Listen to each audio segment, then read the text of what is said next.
Hi guys, it's me again and welcome to my vlog. So for today's video, ipapakita ko sa inyo yung room namin and then lalabas tayo mamaya para mag-watch ng show.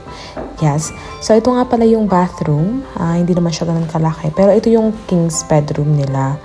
Yes, okay siya kasi nga malinis and then everything's good. Yeah, this is my makeup for tonight and then ito yung outfit ko. Cheers. So yun na nga, lumabas na kami guys para maghanap ng pagkain. Actually, hindi ko na na-shoot yung pagkain guys. Bumili lang kami ng hotdog, tapos parang salad, yes. German nga pala yung German hotdog, tapos yung isa is hotdog na may banh mi na bread. Parang French bread siya, pero yes, napakasarap. Okay, so after that, yeah, tumingin lang kami ng show dito sa baba. And para makababa ka guys, kailangan mong bumili ng food o magbayad ng 250,000 dong para sa buffet. Pero busog na kami, kaya naisipan na lang namin na tumingin sa taas. Nakita niyo yung line na yun. Ito yun yung line para sa entrance. So ito nga pala yung Sun World show guys. Parang pambata, pero gusto ko lang talaga ma-witness kasi I've never witnessed this type of shows before. And 'di ba, nung bata pa lang ako, hindi ako nabiyayaan ng gantong opportunity. So dream ko talaga na makapunta sa Disneyland and makakita ng mga Disney characters kasi I'm a huge fan talaga. Yes, and since lumaki akong mahirap and yeah, I can't even buy. Before, my dad couldn't afford to buy toys and stuff like that, like Barbie. So before talaga, sabi ko sa sarili ko na kapag ako lumaki, gusto kong ma-experience yung mga bagay na hindi ko pa na-experience before. Like, going out, traveling, diba? And then witnessing different type of, like shows like this. Like, mga Disney shows or mga princess shows. Kahit na sa iba, pambata siya. But for me, I really value it. And ngayon, na-achieve ko na siya paunti-unti. Hindi naman to Disneyland, pero I know one day makakapunta din ako sa original na Disneyland, which is in California, or okay din sa akin yung sa Hong Kong.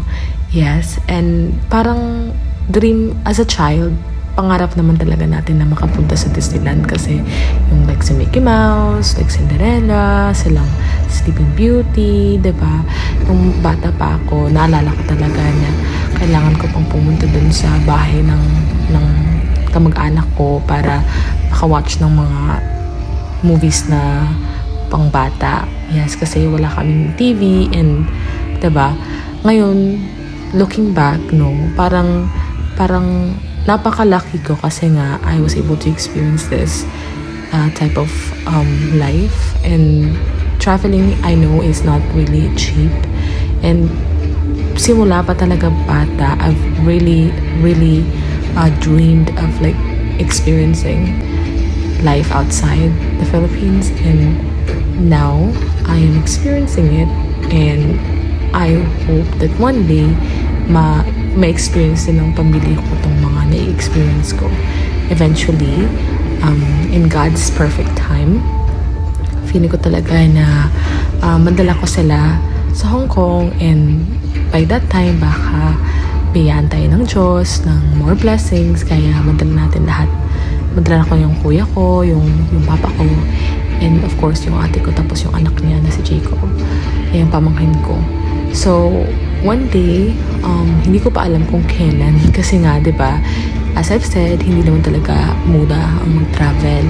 Sa isang tao, okay lang. Afford ko kung ako lang. Pero sa ngayon, hindi ko pa talaga afford na dalhin buong pamilya ko sa ibang bansa. Yes, in the future, I think I can make it possible. Ngayon, hindi pa. Kasi I'm also planning. I have so many plans, and as I've said, kailangan kong nagpapadala naman ako kay Papa every week. Pero I also have to think of myself and my future. Kahit naman na pamilya ko sila, I'm also thinking of creating my own family one day. Kaya gusto ko na mag-save din. But of course, ayokong i-deprive yung sarili ko sa mga bagay na deserve ko. Like yung traveling, like experiencing new things, trying out different food, diba? So, ngayon, parang I'm really satisfied and blessed, and I'm looking forward talaga sa kung anong mga bagay or anong mga experiences in the future, mga panibagong mga experience sa life, like meeting new people din, kasi nga pa iba-ibang country yung pinupuntahan namin. And I'm so blessed din kasi yung partner ko is we share the same goal, and he also have plans, diba? And thankful ako kay God kasi hindi niya ako pinabayaan.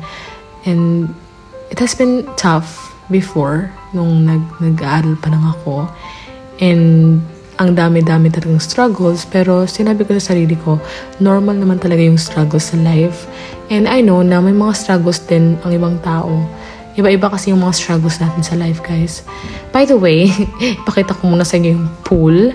Yes, may jacuzzi dito, guys. Kaya lang, gusto ko sanang mag-dip. Kaya lang, napaka-late na. Around 11 p.m. na kami dito. No, 10 actually.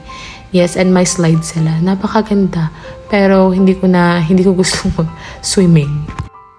Okay, so yun lang for today's video. Thank you and God bless.